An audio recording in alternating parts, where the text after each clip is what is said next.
Salam, hər birinizi xoş gördük. Lənkəran rayon Mayıs Mirzəcanov adına Yuxarı Vədikən Tam Orta Ümumi Təhsil Məktəbinin radio qovşağı efirdədir. Apardınız mən 7B sinif şagirdi Əhmədzadə Leyla. Sizinlə danışacağımız mövzu Zəmbur jurnalının yaranma tarixi ilə bağlıdır. 20-ci əsrdə Azərbaycan ictimai-siyasi mühitində yaranmış İnqilabı Avropa mətbuatının inkişafına böyük təsir göstərirdi. Savadlı, təhsilli, eyni zamanda millətsevər ziyalılarımızın yaranmış vəziyyəti düzgün qiymətləndirirdilər.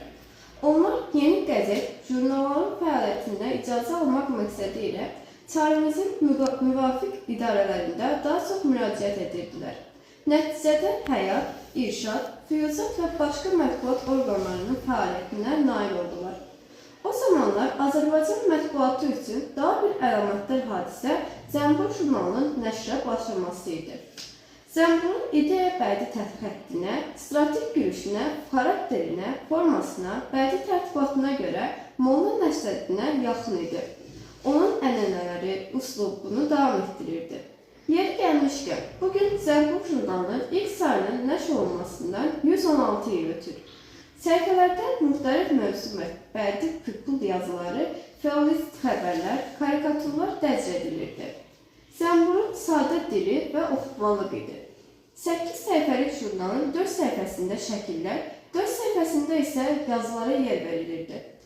Jurnalda rəngli karikaturlarla yanaşı, fotoşəkillər də dərc edilirdi. 1909-cu ildə 42, 1910-cu ildə isə 28 sayı işıq üzünü görən Zəmburun nəşr doktor Əbdülxaliq Axundov idi. Jurnalın 21-ci sayının redaktoru Rıza bəy Səlimxanov, 1910-cu il 22-42 saylarının redaktoru Əzim Əzimzadə, 1910-cu il 1-27-ci saylarının redaktoru isə Murtaz bəy Pələbənd oldu. Rəsm Əzim Əzimzadə və Benno idi. Jurnalın ilk nömrələrindəki aydınlıq baxışlıq məqaləsində Zəmburun hansı mərmənələr ilə başlaması, onun nəşrdə məqsədi nə idi? Sualına belə cavab verilir. Ağalar, gözünüz aydın olsun, bizim şəhərə də Zəmbur gəldi. Bakıda insan başqa hər cür heyvan istər tapılardı, amma bir Zəmbur yox idi. Bu axır zamanda da təşrif gətirdi. Bu vaxtadək Bakıya Zəmburun gəlmədiyi və heyvanların arasız qalmaqlarının çox adamlar bizim vilayət üçün bir xoşbəxtlik hesab edirdilər. Çünki tamamən Bakı heyvanları dinc və fərağət qalıb. Axırda biabır adam oğulluğuna başlayıblar. İndi bu aranın gəlməyi ola bilsin ki, heyvanları biraz ürkütsün. Amma bizim qanacığımız bu qədər Zəmbur çox sancın olmasın. Çünki Bakıya gələn heyvanlar şirinliyə yığılan milçəklər kimi çox şirindilli və xoş tərəfət olurlar. Ümid var ki, bu təzə gələn Zəmbur da təzə sifətə layiq olsun. Hər tövqü olsa da gərək biraz ehtiyatlı olmaq, çünki arıların təbii xasiyyəti sancmaqdır və bu xasiyyəti onlar almaq müşküldür. Əlxəsus ki, qabaqdan şirin təamlar olar. Zəmburun ilk nömrəsindəki aydınlıq başlığı məqaləsində Zəmburun hansı mərmanə ilə başlamışdır?